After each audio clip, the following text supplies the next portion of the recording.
and our supporters of international justice. My name is Abubacarr Tambadou, and I am the Registrar of the International Residual Mechanism for Criminal Tribunals, and I am very pleased to participate in the Just Peace initiative of the Municipality of The Hague and tell you more about the mechanism behind the scenes.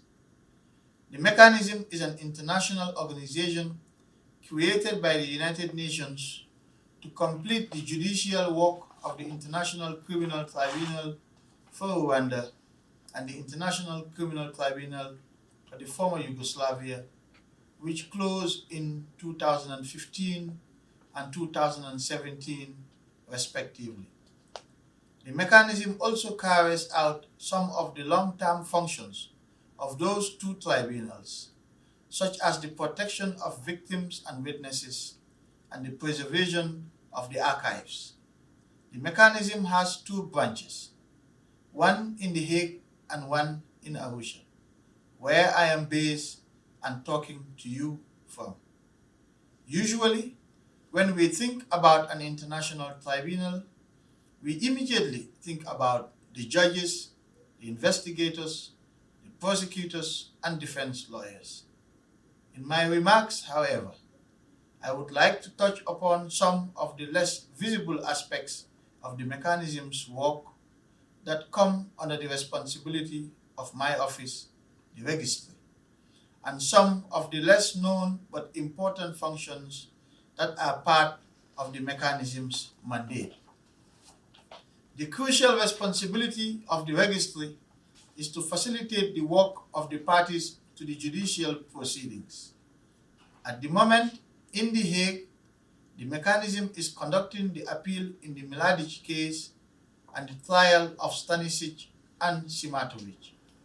In Arusha, contempt proceedings in the Turinabo case are well advanced, and preparations have recently begun for the start of the proceedings in the Kabuga case, subject to the outcome of French judicial proceedings on his transfer to the mechanism.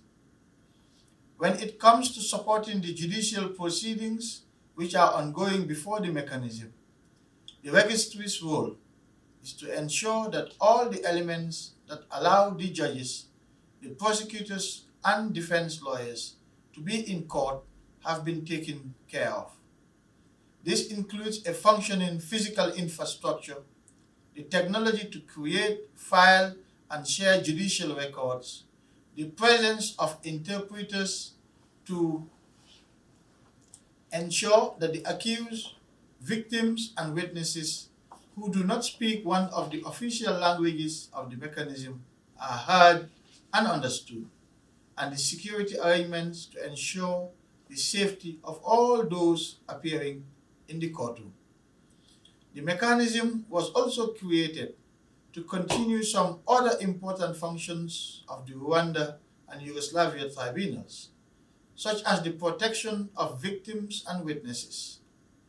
To ensure that witnesses feel sufficiently comfortable and safe to tell their story in court, the Registry's Witness Support and Protection Unit not only facilitates their presence at trial, but also provides them with individual support during, before, during, and after their testimony, as well as with protection arrangements where necessary.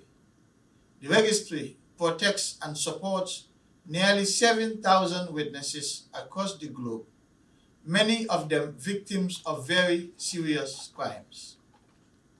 The supervision of the enforcement of sentences for persons convicted by the Rwanda and Yugoslavia tribunals and the mechanism itself is also a core function of the mechanism.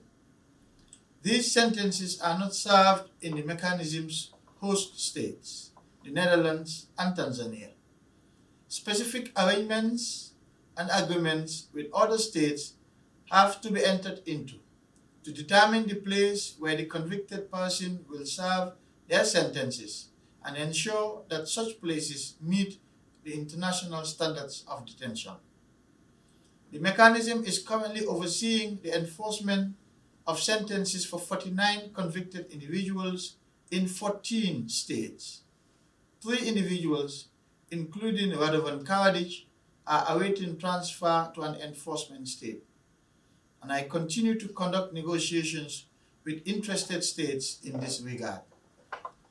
Finally, the registry has responsibility for the archives of the Rwanda and Yugoslavia tribunals and the mechanism. The archives represent an invaluable judicial and historical record, as well as a source of material for future potential prosecutions, comprising a staggering volume and variety of information. To give you a sense of the magnitude, the Rwanda and Yugoslavia tribunals archives comprise approximately 4,000 linear meters and 3 petabytes of digital data. While the registry is making efforts for the long-term preservation of these archives, equal efforts are being made for their accessibility. The majority of public judicial records are already available on the mechanism's website in a unique public judicial database. I invite you to learn more about our work and activities by visiting our website and following our social media platform. Thank you for your interest in the work of the mechanism.